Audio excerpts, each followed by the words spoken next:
वैष्णवजन तो तेने कहिए जे पीड़ पराई जाने रे।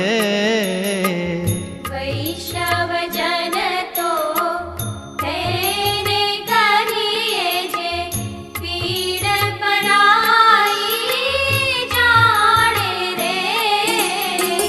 पर दुखे उपकार करे तोए, पर दुखे उपकार करे तोए, मन अभिमान न आणे रे।